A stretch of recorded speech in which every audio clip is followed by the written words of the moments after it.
Good morning, good morning, good morning. Welcome. Good morning as you're all coming in from the waiting room. It's a pleasure to have you all this morning. My name's Amanda Rosewarne. I am CEO and co-founder of the CPD Standards Office, and we are delighted to bring this webinar to you today with our speaker, Andrew Payne. We know that as trainers and coaches, we've got to achieve the big things behind just delivering our educational and learning content, and learn to say no to things that aren't quite a priority. But it's really difficult these days, as I'm sure you'll all agree. There's a big blur between our professional and our personal lives.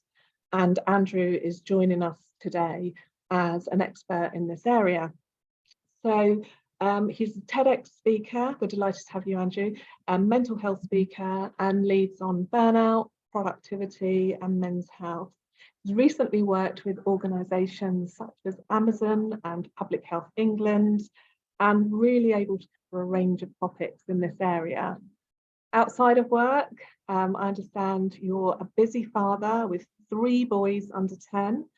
So is also a maid, a duty cook, a war zone negotiator, professional blackmailer, and a walking encyclopedia. So you're a busy person, Andrew. So it's with my pleasure, delighted to hand over to you to share this really important topic across our community. And a warm welcome to you. Thank you. No, it's a pleasure to be here, and thanks so much for having me. I wonder whether anyone on this session has ever had one of those days where you knew in advance of the day starting that you had a clear day ahead and you were going to get so much stuff done on this clear day. You get the kids dumped at school, and that requires so much energy just to get them to leave the house with their bags and their lunch and everything else. But you've got them there, you've done it, you're back at your desk, coffee in hand, you're good to go. And then you notice an article in the BBC website, something that really interests you. Maybe it's about climate change, maybe you're a climate warrior and there's some interesting breakthrough. You start reading the article and there's a link within the article. So you're now traveling across the internet. 20 minutes later, you come to your senses. You're now looking at Messi's best goals from 2012 on YouTube, and you're thinking, how did I arrive here on this day when I was going to get so much stuff done? You are now faffing about, and you were going to get so much stuff done. Or I wonder if you've had a day where you knew what important things you needed to do, but you got hit by sudden and unexpected demands on all sides. You got sidetracked, you got pulled into things you really would have rather avoided. And by the end of the day, you're so frustrated with yourself because the really important things that you wanted to do that day, you haven't even started them, you haven't even looked at them, and you're now beating yourself up. You can never get to the really important things. Well, if that's you, you're not alone. Apparently, according to research from the Nationwide Building Society, 2/3 of people in the UK identified as procrastinators. According to a wide range of research, the average person in the UK checks their phone between 100 to 120 times a day, and yet 3/4 of us say that we've been burnt out in the last few years. So I think it's fair to say that for all that we already know about time management and productivity, and everybody on this session knows a whole ton of stuff about managing time. We know that we should delegate. We know we should break our big goals down into small chunks. We know we should batch our tasks. We know we should block out our time, chunk it, as some people refer to, which is really just blocking out your time. But for all that we already know, there's still so much more to do, really, or so much more that we need to understand in becoming more productive, in doing the important things in the time that we have. And so I'm really delighted to be with you today, just by way of a very brief introduction, just putting it out there, really. I used to be a chronic worrier, a masterful procrastinator. If it was a decision between going to Sainsbury's or Tesco's, I'd have to sleep on a decision like that. I'd have to write a list of pros and cons. So if you'd have told me 15 years ago that today I'd be doing a session on productivity, I'd be saying, you've got the wrong guy. I should not be the person doing this.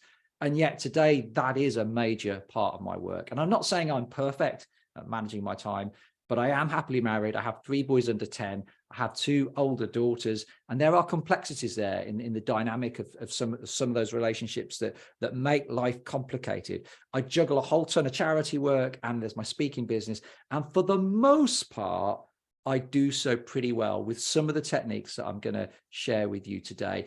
If you want to find out more about my bio, then just head to my LinkedIn profile. My surname is Payne, spelled P-A-I-N. My initial is A. You would have thought my parents would have thought about that, but they didn't.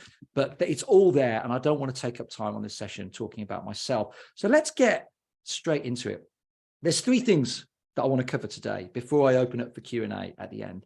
I want to look at time planning, how we create some kind of flexible guide. What are some of the tips and tricks that truly help us to have a guide that enables us to get more done, but that at the same time isn't a concrete block to beat ourselves up with? So I want to look at time planning. I want to look at procrastination, because I think there's a lot of nonsense spouted about procrastination. I was reading not so long ago that at the heart of procrastination, of all procrastination, is fear. It's fear, which actually we all know is nonsense. Sometimes we're bored, sometimes we're sleep deprived. So let's jump into procrastination, truly understand what it is and what our relationship is with procrastination. And then the third part, I want to talk about boundaries. We all know we should have boundaries, but if you've not consciously created boundaries, if it's not something that you're that great at, how do you start? How do you start thinking about boundaries so that you can get a whole lot better at establishing boundaries? Boundaries are at the heart of self-mastery and of mastering your time and your energies. So 3 parts: time planning, procrastination, and boundaries. That's what we're going to look at in that order. So let's start with time planning. You see, the way I see it with time planning, and I'm going to share what I do, and I'm not saying you should do what I do. I'm just saying this is what I do. Maybe take some inspiration from what I do if you know that you want to sharpen your own system so that you get more done. But for me, a time planning system, you need a tool. It could be online, it could be a hardback diary, it could be anything, but it needs to be, you need to have a tool. But then to bring that tool to life, you need some rules to back it up, some protocols that you've thought through and that work well for you. And I want to just talk through some of those that I use. Now, just as I would say this, I do work with entrepreneurs, some of whom will say, but I'm a maverick. To have some kind of time planning system would sort of dull my creative spirit. And yet those same people generally live their lives at 100 miles an hour in chaos, burning out.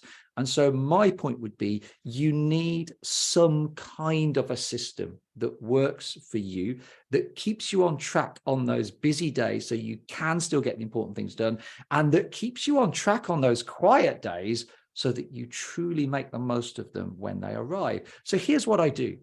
I don't go for anything online personally. I regard time planning as a creative task rather than an administrative task. And so I take it off screen and I have a hardback A4 diary with a page per day, which gives me space. Some people prefer to do things online. I really recommend, if you prefer like apps and online stuff, rather than, if you're like hardback diary, Andrew, this is 2023. If that's kind of how you approach life, that's fine. But in which case I'd suggest Rescue Time is a really, really good online tool. My concern with to-do lists is a to-do list is a tool. It could be the basis of a system. But the problem with to-do lists is we're all list crossers at heart. We just love to cross things off our list. And the problem with to-do lists is you have a tendency to go for the quick and easy wins. And in my house, my to-do list would probably be eaten by my 4-year-old. It would have coffee spilt on it in no time at all. So for me, a to-do list doesn't work, and I prefer to work with a hardback diary. But this is some of the stuff that I do to turn that hardback A4 diary into an effective time management tool, because that's my tool, but now I need some rules and protocols. The first thing I do is that Tuesday, Wednesday, Thursday, Friday, I generally spend 10 minutes in planning at the start of every day before I even get going. If I've got a school run that day, by the time I get back, which will be about 5 to 9, I won't start work till 5:10 past 9 because I'm in time planning and I'm beginning to block out my day. There may already be stuff populated in that day from the day before. The blocking out of time is not complicated, literally 9, 10, 11, 12, 1 with a bit of space between each one. But on a Monday, I spend 20 minutes in time planning. And if I'm delivering first thing on a Monday, then I'll do it the Sunday evening, the evening before. But before I start my week, it'll be 20 minutes because I'm planning Monday and I'm thinking about the week ahead as well.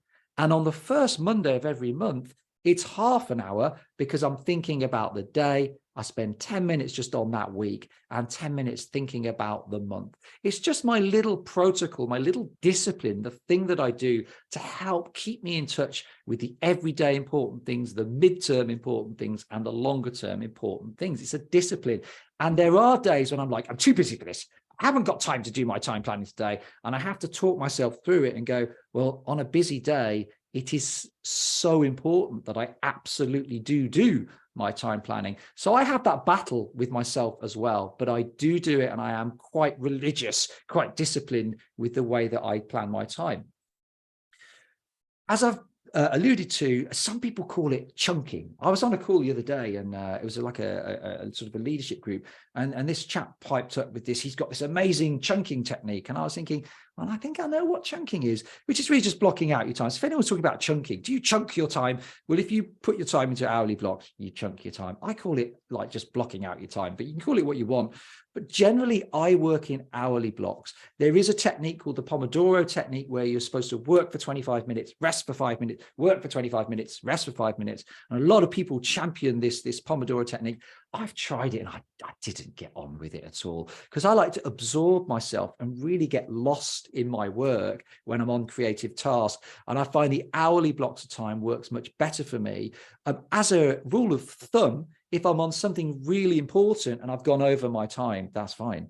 I tend to be quite rigid with not going over time if it's things like social media, for example. Social media is still important, by the way, but you can just get so locked in social media, and the stuff that's not important, checking out how many likes you've got, not that important. I do schedule my social media and email slots, because if you don't, I find I just get taken over by it. And I'm human. So if I've posted something that I think is particularly good, unless I've scheduled my time, I will keep checking out. Has anybody commented? Has anybody liked? Has anybody reshared it? Whereas if I've got my actual slots during the day, I'm not allowed to go on social media outside of those slots. So my data, mobile, and Wi-Fi is always off on my phone, except for when I'm in one of those slots, because I reason that the kids' school might need to call me in an emergency. I can't have my phone off, but I can shut down WhatsApp and all the other nonsense through the day that creates so much noise and disturbance. So literally, if I've got an email or a social media block, I'll turn my phone back on and my phone will go crazy with all the buzzing and pinging. And it's such a nice feeling to think I've missed all that distraction. Now I'm going to catch up in my half-hour slot, and then it's going off again. I cannot tell you how much it has changed my life by having my standard operating procedure as data, mobile, and Wi-Fi off. I work with the power of the sad face. This is a little tool that I use to help flag up when I'm procrastinating on something, which we, of course, are going to come to in a moment. So the way this works is that, let's say Tuesday. It's Tuesday today.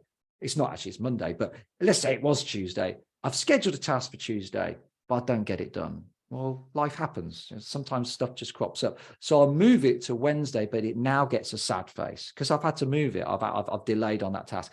If I then don't get it done on Wednesday, I'll move it to Thursday. It now gets a second sad face. And if I have to move it to Friday, it will get a third sad face. And with 3 sad faces, it's not a 3 strikes and you're out. I don't work like that. But it's a 3 strikes and a conversation. You know, what's going on with this task? Is it just one of those weeks? Have I, can I just put it into next month? Is it one of these months even? Or is there a reason why I'm delaying on this task? Could I delegate it? Maybe I can, maybe I can't. But I have that conversation to explore that task. And if I decide, actually, look, this is the wrong month to do that task, I've got so many bookings coming in, it's going to take me quite a long time. Then if I'm populating next month already with this task, those 3 sad faces will carry across. So when I come to it next month, I don't forget that this is a task I've already prevaricated, I've already delayed on. And it just helps flag these things up and keeps me conscious of the stuff that I'm putting off and keeps me sort of observational. Why is that happening? And I never have a guilt thing anymore with time. It's more of observation and just thinking about that task. But I found that very helpful for me. Now, I can't control when people book me and when people book calls. But generally speaking, the way that I work is I just love chatting to people. I could chat to people all day. If I had Teams meeting literally back to back all day and I never had to do any content creation or marketing, I could just literally chat to people. That would be great. But of course, life's not like that. But I work on the basis that in the morning, that's when mentally I'm at my best. So content creation, complex administrative tasks, that will be where I will try to do them where I can. In the afternoon, where I tend to flag, that's where, bizarrely for me, I know some people would not be like this at all, but for me, that's where I'll try and put my Teams calls and Zoom calls with people, prospects and things like that, because I just love to chat to people. I like to, but you will be different. But work out, well, energy-wise, when socially do I have the most energy? When mentally do I have the most energy? Physically, I do try and go for a run. I play football and that kind of stuff. I only do that in the evenings. You wouldn't catch me doing it in the mornings. In fact, after when I was in my early 30s, I got divorced, and I did that thing where I didn't have anywhere to go. So I moved back to my parents' spare bedroom at the age of 34. It was very humiliating, but I was very fortunate to have my parents. But my dad could see that I was a bit down and depressed. So he had me as this project, and he'd be trying to wake me up at 6:30 in the morning to go to the athletics track with him. I'd be like, I don't want to go to the athletics track. I'm 30. I don't want to. What? This is madness. Get out of my bedroom. But 6:30 in the evening, I'd be up for that. So work out, when are you at your best physically, emotionally, mentally, and then where you can try to put your sort of marry up those slots and tasks that you have to do for those times. This is something that has really helped me get on with the really important things. So for example, new for this year is my men's mental health talk. I knew in creating that it would be a really important talk to do. There's a lot of call for it, but I'm one of these people, I don't just want to blag at all. Like, it's do a huge amount of research. And then from the research, you have to distill kind of, well, what's my slant going to be that's unique on this? How do I bring it to life? How do I make it entertaining? How do I make it credible? It's a lot of work. I can't just tick that on a to-do list. That's done in an evening. So I knew in writing that talk, because I'm busy and I've got kids and I've got work and bookings and all that, that's the kind of thing that I will just put off and put off and put off, and in a year's time it's still not written. So what I try to do is allocate just some time every day to that men's mental health talk. But for me, because I know what I'm like, I have to put, well, for me it's a game changer, it's a GC, because it's something, it's creating a new thing that could be hugely successful. And those letters remind me, do not put this off. If all you can spend on it today is 20 minutes. Do not think, oh, I haven't got 20 minutes a day. No, it's a GC. It's a game changer. Now, some people, when they've gone through this session, they're like, well, what's the difference between a lifesaver and a game changer? Well, yes, there's an overlap. Generally, for me, if it's a lifesaver, you're preserving something that you already have that you need to keep doing to make sure whatever you have doesn't fall apart. Whereas a game changer is something new that's going to take you forward. It's going to be transformational in some kind of way. But I appreciate there is an overlap. But I find that with those tasks that are going to take a long time, you can't just tick them off. To have those letters by them each time you put them in your diary, it makes it more likely that I'm actually going to spend the 20 minutes on that task rather than hanging out the washing, for example, when I'm working from home. This has been transformational for me in terms of stress levels. So I'm happily remarried now to a wonderful woman. She works in the NHS. She's very busy. We were finding for a while, and I can't tell you how stressful it is when you do a school run, you're walking with your child, and let's say your child is age 6, and suddenly it dawns on you and your child that all their classmates are now, you got to that point of school where you can see everyone else coming in. They're all dressed as Romans, and your child is still in their school uniform, and you're like, it was Roman Day today. I knew that was coming up. Or Odd Socks Day, or the school trip you've now forgotten and your kid's late, or they were supposed to take a packed lunch. All these things crop up. And so me and my wife have the Sunday night check-in, where religiously now, Sunday night, and this is another just like rule that brings our planning to life. We look at our diaries, we look at our emails. What is coming up in this week? Am I away? Am I delivering? I am this week. I'm not always. A lot of my stuff's online. How will that, what do we need to put in place? Have we got all our bases covered in this coming week so that we can see problems earlier? And it has removed so much stress from our lives and so much last minute itis from our lives, which is really helpful. We have I say I have my A4 hardback diary. We also have a family planner that lives on the fridge because that's where the most traffic is. We've tested locations in our house, always the fridge. So again, these are important tools, techniques to keep you on top of what you need to be kept on top of. So do have a system. I've shared kind of what I do. It's quite a simple system. Some of you may have a better system. Some of you might be like, all this diary stuff on the fridge, forget that. But in which case, no, that's fine. I recommend Rescue Time. I have no shares in Rescue Time, but I do recommend them. Do have a system. A system is a tool with some rules and protocols that you've thought through, that you've tested, that you know they work. And if you just wanted to just start, you don't even know where you want to start, you could, dare I say it, shock, horror, you could each day write yourself a little timesheet where literally you're like, well, I'm just going to track, where am I spending my time at the moment? Maybe I'll have it in hourly blocks and then just break it down into 20-minute chunks. It takes me 2 minutes to create that in a grid on Word. Maybe I'll just keep track on it, not to beat myself up, but just to observe, are there areas where I'm not being smart in the things that I'm doing? Or are there areas where routinely I underestimate how long this task will take? We know there are 180 common human biases: confirmation bias, sunk cost fallacy, halo effect. There's loads of them. One of them is planning fallacy, where as people, we always underestimate how long things will take to do. Because I plan my time consciously every day, I have to say I'm pretty good at planning my time and knowing how long things take, only because I practiced, and therefore practice doesn't make perfect, but it has improved my ability. So the very least, the smallest thing you could start doing today is just start doing yourself a timesheet, and then just start looking at the end of the week saying, am I happy with that? Are there areas that I could tweak and make this better? What about procrastination? Let's move this on a little bit. So procrastination, we like to have a chuckle about procrastination. There's always the joke, isn't there? The Procrastinators Anonymous Society, who indefinitely postpone all their meetings. Or we like to laugh at the Americans who leave $2.5 billion every year on their gift cards in unclaimed credit. I mean, that's funny, but we can't laugh too much at the Americans because 1 million UK taxpayers file their tax returns late every year and get fined for it. We're all as bad as each other. But what is procrastination? Let's just define that. See, I see procrastination as one of two things. Either you're putting something off.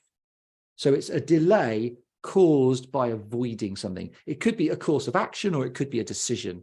Delay caused by avoidance. Or actually, you're not putting it off. You are progressing with it, but your pace is so much slower than it could or should otherwise be. So it's a delay caused by unnecessary slow progress, or a delay caused by avoidance. That is how I look at procrastination. And for all the humor we can have about procrastination, actually a lot of the research in most psychological journals and things like that show that there is a link between procrastination as a habit and anxiety, depression, even heart disease in quite credible journals. So we do want to do something about procrastination. And I think for me, the key thing to bear in mind with procrastination is there are many common causes. Don't get persuaded by some of these posts that try and give you sort of, there's one problem that causes it, so there's one magic solution. Therefore, there isn't. There are many common causes, and therefore many different remedies. You have to take each procrastination saga and pick it apart, and each remedy will be slightly different. Let me just go through some of the most common reasons I come across for procrastination. I'll skate through them quite quickly, but just to flag this up, so just to get your thinking going so you can think through how you deal with procrastination. First is your lifestyle choices. And with 3 boys under 10, they have all been appalling sleepers when they were babies and toddlers. When we compare our lots with other parents, whose parents do this, we always came off far worse than any other parent.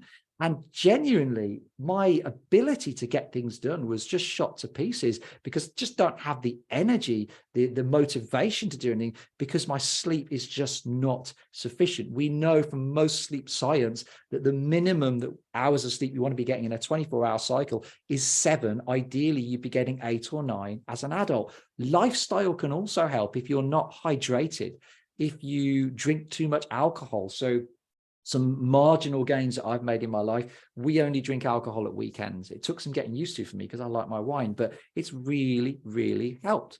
We've reduced our caffeine down. I used to just drink so much coffee, but now every time I drink a coffee, the next drink must be a water, just like hot water or cold. And it's half my caffeine intake. It's just a marginal gain.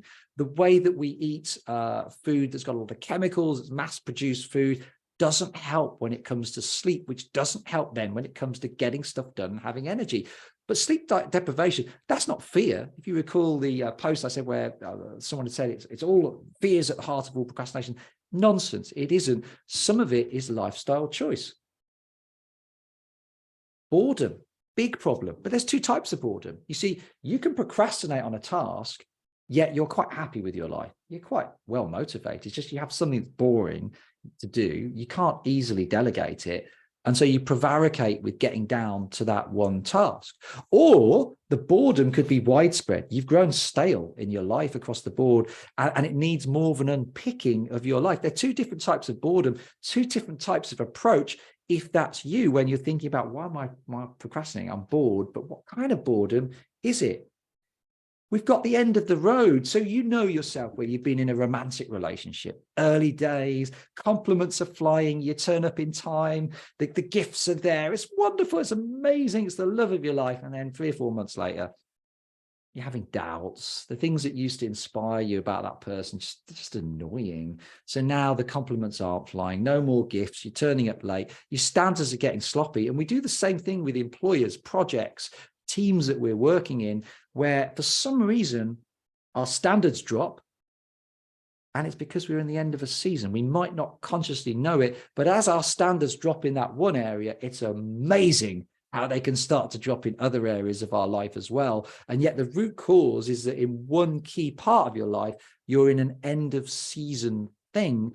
And the question is, how do you move on with integrity and dignity? What are you going to do? Because when you move on from being at the end of a season, it's going to have an impact on people around you. How do you do that? Imagine this bloke's called Dave, just for now. Apologies for anyone on this call called Dave. Imagine he's digging in a field with very reliable intel that there is a box of treasure in that field. He knows he's in the right field. He knows this intel isn't made up. When Dave's back hurts, he's going to keep digging. If it's raining and he's cold, he'll keep digging because he believes that all that effort is going to lead to a reward.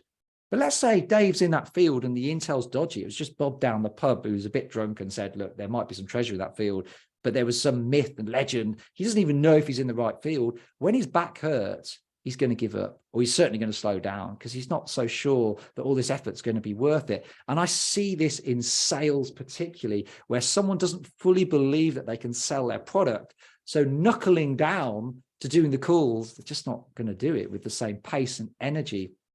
So sometimes we procrastinate on something because we genuinely are dubious that all this effort is going to lead to reward. That's just, there's not, the outcome isn't certain, and it can cause us to procrastinate. So in which case, if that's you, you have to ask yourself questions. Can I build my belief so that truly that belief is there and that can motivate me, inspire me? Or actually, am I selling something that I can't sell? In which case I need to pivot and shift. In some way it needs dealing with, but it's not like boredom. Boredom needs a different remedy. Sleep deprivation needs a different remedy. Of course, this is very common for us today. It's what can lead to burnout, where we're just overwhelmed, too much to do, not enough staff supporting us, too little time. And there's no easy answer to solving the burnout crisis. I can't go into the NHS and say, well, look, what you need to do is manage your time a bit more easily. I mean, that just, I'd be laughed out the room, and well, I'd probably have things thrown at me as I'm leaving.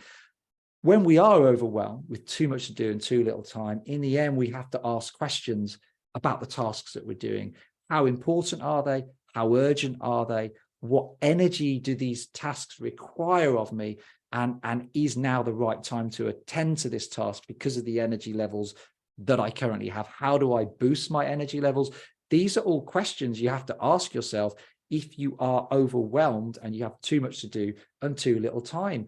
Social media, I've referred to the 120 times of checking it out. I've covered a little bit of sort of social media issues in my time planning, but they take up an enormous amount of time. And again, with if you know that for you it's a problem, I cannot recommend rescue time enough for flagging up where you are not operating at your best with social media. But you need to take action in some way if technology is a problem for you in terms of absorbing your time. Perfectionism causes us to procrastinate. This is the most annoying photo I think I've ever seen in my life. Why couldn't that person have shut the window and then the building would be perfect?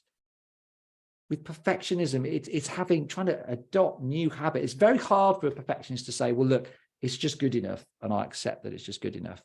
It will do for now. Those words are very hard for perfectionists to hear. Sometimes we've become a perfectionist just because we've let our habits run away with us. Sometimes there's childhood trauma. That's why we're a perfectionist. So in which case, again, if that's causing us to procrastinate, the remedy is going to be slightly different. It could be a quick remedy or a longer term. It might just be getting used to some new phrases. I hope you can see now that the answer to procrastination is complicated. It's complicated because there are many different causes, therefore many different remedies, but some of the causes are quite straightforward at the same time. You've just got to identify them.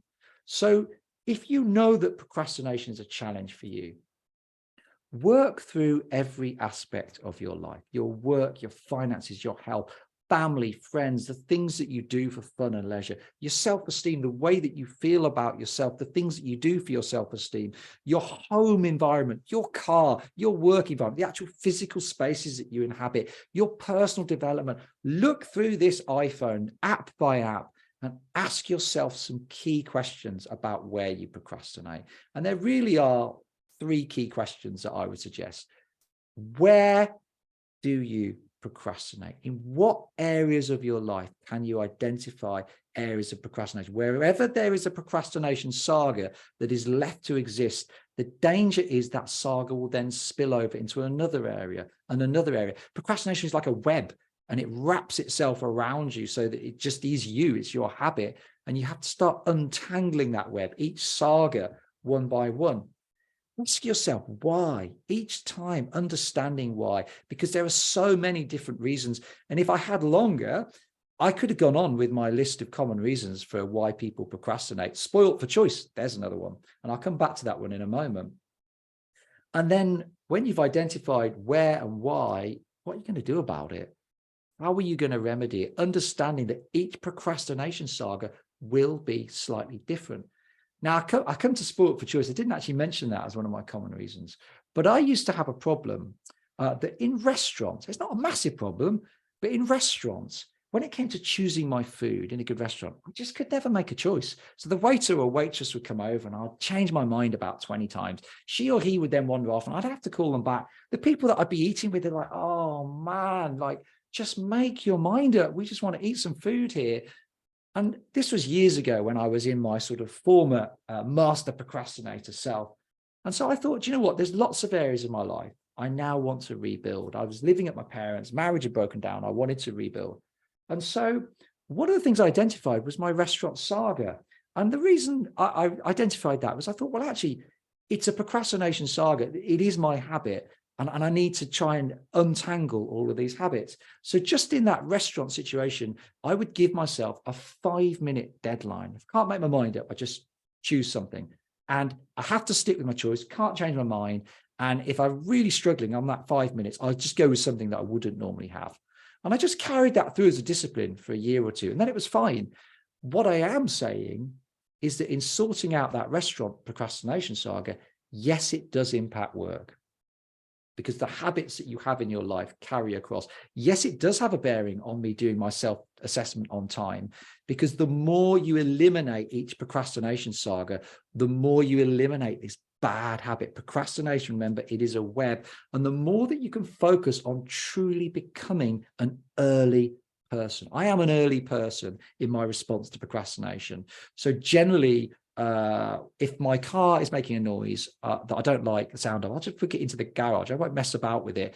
If I've got something with my health that doesn't feel right, I'll go and book myself into the GP. And of course, it takes forever these days to book yourself into the GP. I won't mess about. And this early habit has really helped me. I want to just share a very brief story on being early. A couple of weeks ago, I was delivering to Wolverhampton Council. And I always leave ridiculously early for a delivery.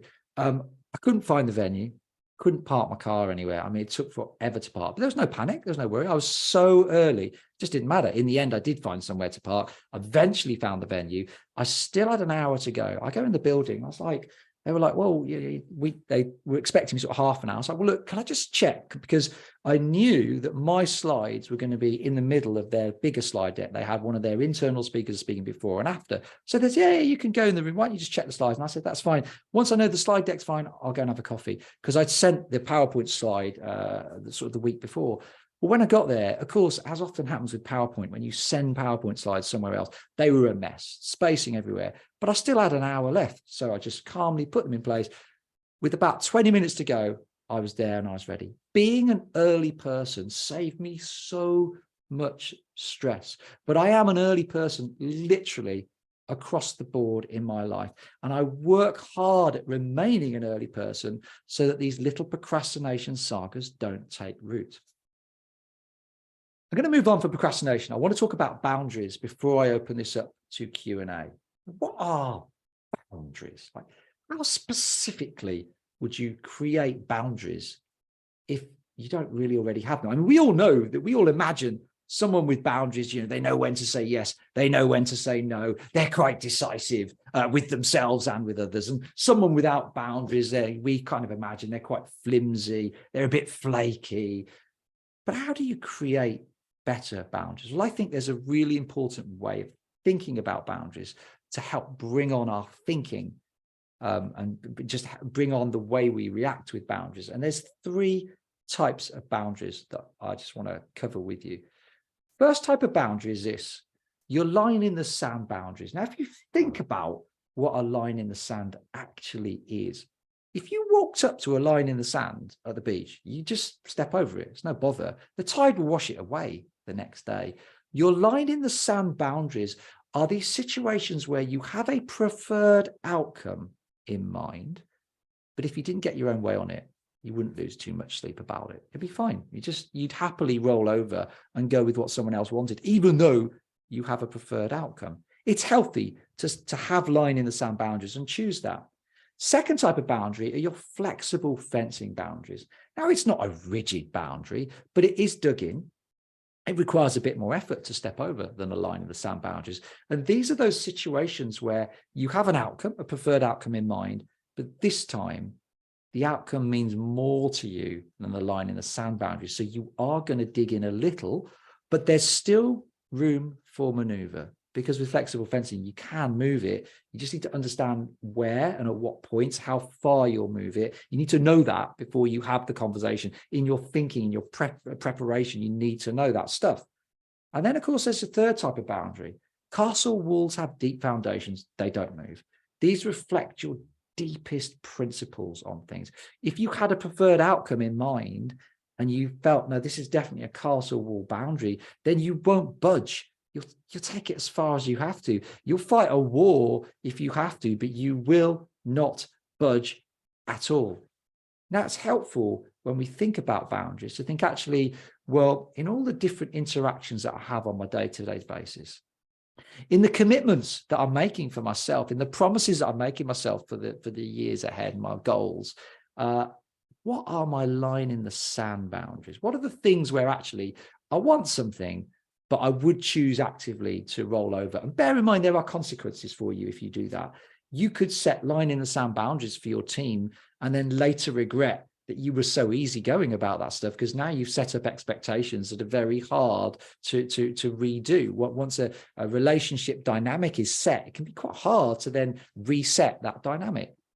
Flexible fencing, well, you better know where you're going to compromise. That's the consequence with flexible fencing. If you're like, well, I'm quite flexible, it's quite important to me, but you haven't really thought through how you will negotiate, how far, what you'll concede on and what you won't, then the chances are you will be pushed too far and pulled too far, because people will generally push you as far as they can. So know where you will flex and how far. And with castle walls, you need to think that one through. Can you really see this through? Can you really handle the consequences of it kicking off? Do you know what you'll do if it does kick off? Do you have the resources, or actually do you need to pull it back to a flexible fencing situation? You can only fight so many wars in one go at one time. Now, some people would say, well, the visual stuff, Andrew, the line in the sound, flexible, it doesn't work for me. In which case, in terms of words, I would think of it as having your outcomes that are nice to have, negotiable, or non-negotiable. You could look at it that way if you prefer, but start thinking through your day-to-day life that you have in the different hats that you wear. Where do you stand on stuff? It could be parenting issues.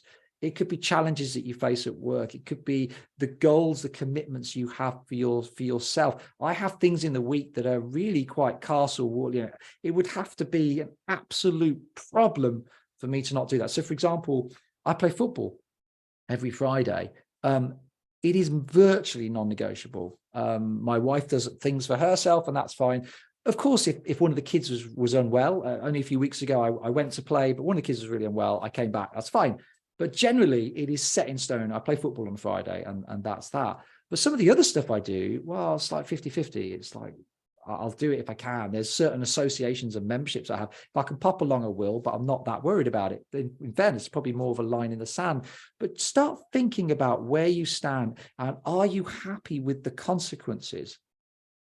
For boundaries, where do you stand? What are the consequences on where you stand? Are you okay with those consequences? Are you generally happy? And I'll give you a personal example for this. So I had a parenting situation where I had a younger daughter who suddenly was involved in a relationship with a much older chap. It was found out, they were at the same drama club, and we had to put our foot down on where we stand with that as parents. And we went sort of on a castle wall basis. It can't happen for a whole bunch of reasons. There's safeguarding issues. But it set off a catalogue. I mean, it really set off a catalogue of problems, but I stand by that decision as a castle wall decision. For me to negotiate that, when we thought about, well, do we try and somehow manage this, the points of negotiation, when we really thought about it, there were really no points of negotiating. So you need to know about your boundaries. And if you think about a difficult conversation with a colleague, someone that you're managing, your child, your partner, whatever it is, difficult conversations are always going to be difficult. But some of them are non-negotiable. The die is cast, the decision is already made. And in which case you just need to know what you are communicating. It's castle wall. You know there are risks with the castle wall, but it's a decision made anyway, and you're going with it regardless of what the outcome's going to be. Some of them, though, are negotiable, difficult conversation, in which case you have to know where you will negotiate and how far. And are there things that actually you could concede on really easily? They're just line in the sand. Remember with boundaries that it's not just about how you interact with others, it's how you interact with your own goals and commitments as well. Think it through. It's perfectly fine to have goals that you're 50-50 about. I have goals where actually I was 50-50 for a while, and some momentum was made, and then I became more committed, and I became, actually, I really, really want to do this. You don't have to be 100%. You could have some goals that you are fully committed to, some that are just simply nice to have. And you may find actually that those that are nice to have, they then start to become more important to you as you progress. And those that you really were important, actually on reflection, they're probably not so important. But the point is being on top of this stuff and thinking it through. Now, I want to hand back for questions and answers. We've had, it's 11:15, so there's plenty of time to ask on questions on any of the things that we've covered today. I've covered time planning. Do have a system that you have put together yourself that has a tool and has rules and protocols that you put around that tool to bring the tool to life. Do think about where you procrastinate. Understand that there are so many different causes, so there are going to be so many different remedies, and then start thinking about your boundaries. The more you get better at establishing boundaries at home, with your kids, with yourself, with your community, the better you will become at work. Rather than just saying, well, I need boundaries at work. No, you need boundaries in your life in general to protect yourself so you're not taken advantage of, and so you can be the best possible version of yourself. I'm going to stop sharing and let's go back to our hand back And do you want to just check any questions coming in? If there's no questions, it's not a problem at all. But if there are, now would be the time to ask them. Thank you so much, Andrew. A really insightful and useful session, because I know that all of us on the call are incredibly busy, particularly our trainers and coaches who are delivering face-to-face and then juggling their businesses in the background. I've got a question for you. You mentioned the planning fallacy, you know, the trend to underestimate the amount of time something's going to take. What are your recommendations for that? What's the padding that needs to go around each task? How do we sort of bring that to life? Because I think that's something that we all can relate to. Yeah. So number one, you'll get better the more you practice at planning your time as a discipline. You will get better. And I don't need a lot of padding now for me. I mean, I am an early person. So I need padding when I'm going to events and delivering at events. That's just my worst nightmare. Well, it's not my worst nightmare. There's a lot worse that can happen. But like the last thing I want to do is leave it, cut it fine, and then I'm stuck in traffic. So I have padding around delivery, but in the day, I don't have a lot of padding because I don't need it. Certainly between Teams calls and Zoom calls, I'll generally have half an hour between each one so that I can allow for it to overrun, as they sometimes do. They don't generally, but they do. And it allows for me to leave the room and go and do something else. And I'll use, if I'm going to do some more work, I'll go and do it in a different room to break state. But I would just encourage you either with like some kind of planning. I know someone's mentioned here a small pocket paper diary. That's also fine. But some kind of the way you plan your time, if you can be consciously thinking about your task, where you're going to do it, how long it's going to take, the more you do it day by day, week by week, you will get so much better at being accurate in your estimations. And the timesheet idea, I mean, it sounds like a right faff doing a timesheet every day, but actually, if you're someone that struggles with your time, it's really useful. And a bit like if you were, you wanted to become healthier, maybe you want to lose weight, maybe you just want to get healthier. Most people will, at some point in that journey, do a food diary, won't they? It will feel like a faff noting everything down, and they'll generally find it quite insightful. But we can do the same with time, with a timesheet where, like I said, it's not a concrete block to beat ourselves up with, but just something to indicate where there could be issues. Okay. Does that answer your question? Yeah, it does. Thank you. And one thing I'd just like just for you to recap on, if that's okay. You highlighted the difference between game changers and lifesavers.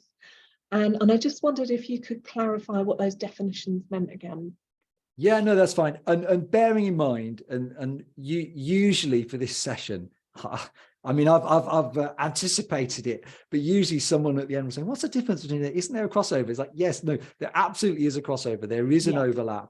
The way I see it is that for me, a game changer is more something that I'm creating new that's going to be transformational. It could also be a lifesaver, but it's something truly transformational. Whereas for me, the lifesavers are the preservational things that I might already be doing, but I need to keep doing them. So if I was in charge of a large team, that relational side that can often drop off the radar because we're just so busy with stuff, that would probably, if I had conversations to have with my team, I would probably have that in brackets, because it's often those conversations that you go, "Oh, I'll just do it next week. I'll do it next week." And there's always next week.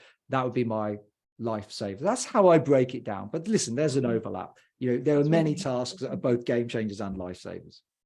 The point is having something. You could call it something else. You could call it your golden task, you call it whatever you want.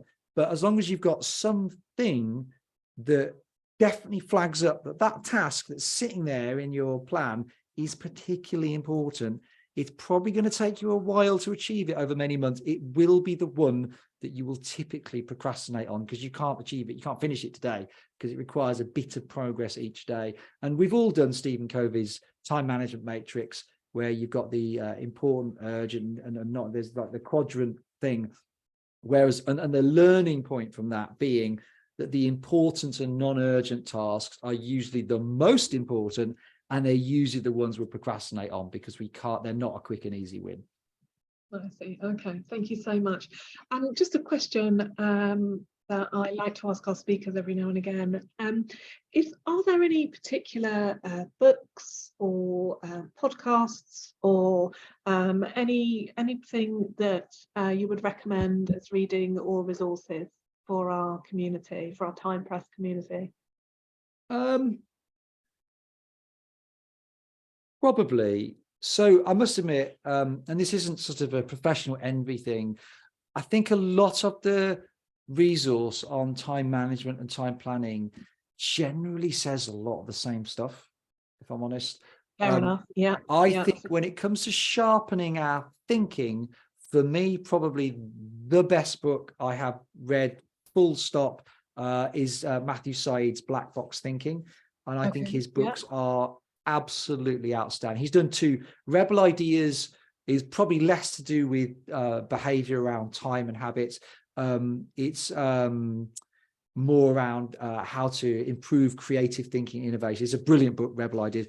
Black Box Thinking is superb. There's more of an emphasis on how we deal with failure, cognitive biases, but the research around that, anecdotes, is really good. The one in terms of time that I think is good, it's quite a long book, and it's one of these books where the first 100 pages, like, this is amazing, and then like the second 100 pages, like, okay, probably the first 100, but the book Atomic Habits is a really good one. If you want to change your habits, a lot of that, again, I think probably most of us as trainers, it probably doesn't say anything completely new, but I would say I do respect that as a book on establishing habits. There is some good stuff in there if you're trying to create better habits. And in the end, the way you manage your time and energy comes down to habits. So yeah, Atomic Habits, I do recommend it. It's a very popular book at the moment. But for me, the standout book in terms of self-development is Black Box Thinking by. Okay, all right, thank you so much. Does anybody have any further questions at the moment? No further. Claire's got a hand up. Claire. I was just curious, Andrew. So I have my planner that I use and I block it out in hours. Do you color code your planner? No, do you know why I don't? Some people, and I think this is where we all have to create something that is different, that appeals to us. For me, color planning, for me, I'd feel frustrated in the shading because I just want to get on. So for me, the colors wouldn't bring anything to that. What I do when I block out, I do try and make sure it looks reasonably neat. So otherwise, because I can just, if I'm scrolling quickly, I can't even read my own writing half the time. So I do really try and make sure it looks nice, but I don't color code it. But listen, if that helps you, experiment with it, as long as the color coding itself doesn't then take you forever and you're procrastinating with shading. But if the color coding helps, then by all means, I'm sure you could set up your own traffic light system that might work, or whatever it might be. Yeah, I don't have time for shading, but I do use different coloured pens. So I'll put a block in and I do it so a little bit like the non-negotiables or the things that I might procrastinate around. I'll call them my cash generating conversations. So I make sure that there's those colours in there every day. But I liked the idea of when are you at your best? And like you, I get my energy from talking to people. So should I have my cash generating conversations in the graveyard shift when I know that actually by having that energy, but I'll have that focus of this has to be a worthwhile conversation. And if nothing else, I'm going to get some insight from it. And then like you do the more challenging things that, as I say to my coach, they zap me of my energy, but I don't do zapping of energy anymore because I'll do it right. So for this hour, this is what I'm doing. And like you, I find that once I start, the Pomodoro technique wouldn't work for me because now I'm in flow. I just need to carry on going. And so if it takes me 2 hours, that's fine because I've had 2 hours blocked out where I can do it. Yeah, I would say, I mean, I think we're completely on the same page with that. When I have been completely absorbed for a long period of time, I definitely break state, and those will be the times where I'll go and do some actual housework because it's physical. I'm doing something, I'm not working, I'm just 10-15 minutes. So I always break state if I've been completely absorbed, And that's what I like. I think the Pomodoro technique, that the value of that break is right. One thing I would just say, picking up on what you just said, I think the way we word things can have an impact. So I hate cold calling. I hate cold emails. And the reality is we're all doing it. We're all connecting with people on a cold basis. I call it outreach. So when I have it in my diary, it's outreach. And for me, it's so silly, but I feel more comfortable about doing outreach than cold call. It's exactly the same thing, but just by having it is worded differently in my diary, I feel slightly differently about it. Yeah, I agree. I also have support and nurture. I'm having a support and nurture conversation. Oh, I like that. Yeah, just so that I can, because it's support for me, it's nurture for me and for them as well. So yeah. Cool. No, thank you for sharing, Claire. Good questions, good insights. Well, thank you so much, Andrew. It's been a great session. I'm sure everybody will agree. Really, really insightful, and I think really useful for all of us that are so time pressed at the moment. So I would like to say a warm thank you on behalf of myself and everybody here in the CPD Standards community. And we look forward to potentially saying hello to you again sometime soon. Great. Thank you. Thanks so much, everybody. I hope you have a really good week ahead. Thank you. Thank you. Bye-bye. Bye.